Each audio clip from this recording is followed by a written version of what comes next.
এই, আমরা তো চাইলে একটা চায়ের দোকানেও বসতে পারতাম, বিলটা আমি দিতাম। জানিস তো, কালকে রাতে আমার ঘুমই হয়নি।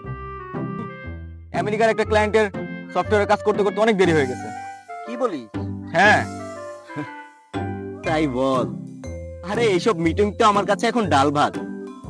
আমেরিকার বস কাল রাতে ফোন দিয়েছিল, বলতেছে যে আবির, তুমি যে কাজটা শুরু করেছো সেই কাজটা একদিনই $5,000 প্রফিট হয়েছে।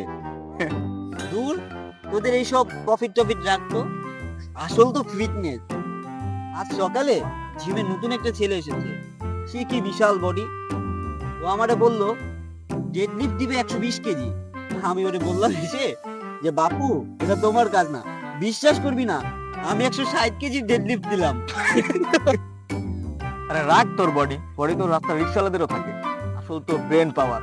মানে ঘড়িটা জানিস তো, এআই দিয়ে আপডেট করা।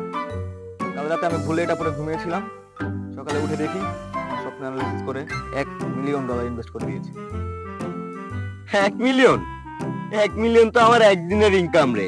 গুগল অ্যাডস থেকে আমার প্রত্যেক দিন 1 মিলিয়ন করে ইনকাম হয়।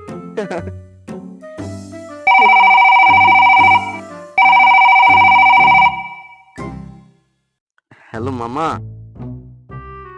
জি জি মামা, প্রজেক্টের টাকাটা তো এখনো আসে নাই, আসলে আমি দিয়ে দেব।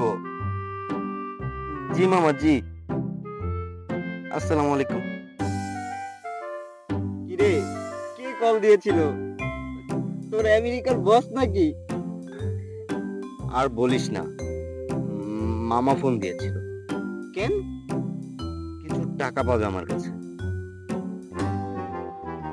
ও, আচ্ছা।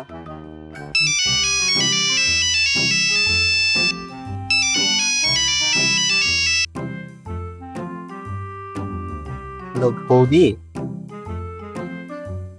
আচ্ছা আচ্ছা, তুমি চিন্তা করো না, আমি কালকে আসার টাইমে 10 টাকা দিয়ে 5 টাকার ধনে পাতা আর 5 টাকা লবণ নিয়ে আসবো না। আচ্ছা আচ্ছা। কিরে, যে তোর ঘড়ি কি এআই কাজ করছে না?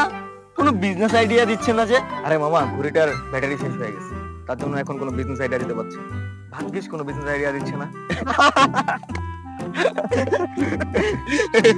আচ্ছা চল, আমার কাছে 20 টাকা আছে, 1 কাপ চা কিনে 3 জনে ভাগ করে খাবো না।